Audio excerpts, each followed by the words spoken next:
दोस्तों जरा आप सोचिए कि आप एटीएम से कैश निकालने जाते हैं और उस समय एटीएम से कैश नहीं निकलता, लेकिन बैंक आपके खाते से पैसा चार्ज करती है, काट लेती है, तो आपको कैसा लगेगा।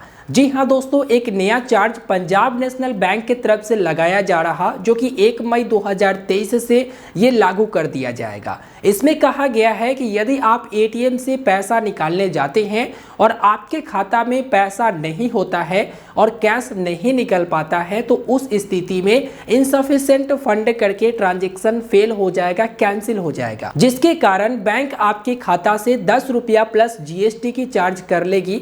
यानी जो 10 रुपया प्लस जीएसटी है वो चार्ज लगा दिया जाएगा।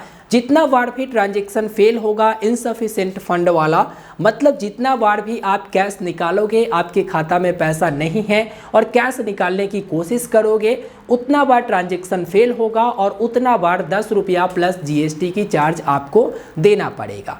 जो गरीब परिवार है, गरीब लोग हैं, कम पढ़े लिखे हैं, कम मोबाइल फ़ोन उपयोग करते हैं, वो तो सीधे डायरेक्ट जाते हैं, एटीएम ले जाते हैं और उसके बाद अमाउंट डालते हैं और कैश निकालते हैं। उनको जब कैश नहीं निकलता है तब वो सोचते हैं कि खाता में पैसा नहीं है।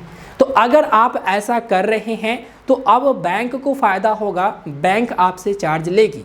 इसलिए अब जब कभी भी एटीएम से कैश निकालने जाएंगे, उसमें बैलेंस इंक्वायरी कर लीजिएगा कि आपके खाता में कितना बैलेंस है।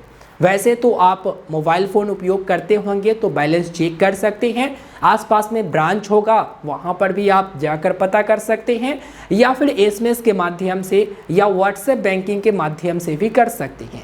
लेकिन हम उन लोगों को पहले बैलेंस चेक करने की सलाह दे रहे हैं जो गरीब है या फिर जो कम पढ़े लिखे हैं, कम जानकार है।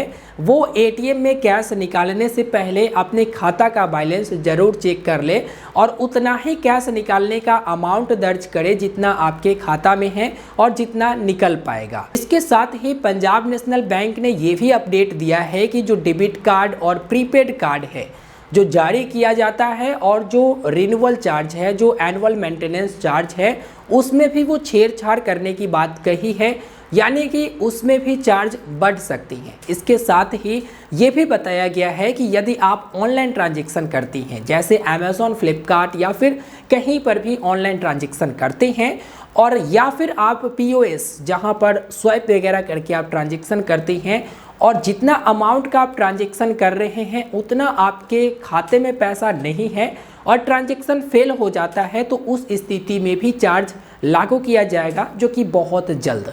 तो यहाँ पर पंजाब नेशनल बैंक के तरफ से आए हुए अपडेट मैंने इस वीडियो में आपको दिया। वीडियो को आप लाइक कर दीजिएगा, अपने साथी दोस्तों तक जरूर शेयर करिएगा। अब देख लीजिए बैंक तरह तरह की चार्ज कर रही है, इसलिए ध्यान से अगर आप खाता खुलवाए हुए हैं तो उपयोग ध्यान से कीजिएगा। मिलते हैं नए वीडियो में, धन्यवाद।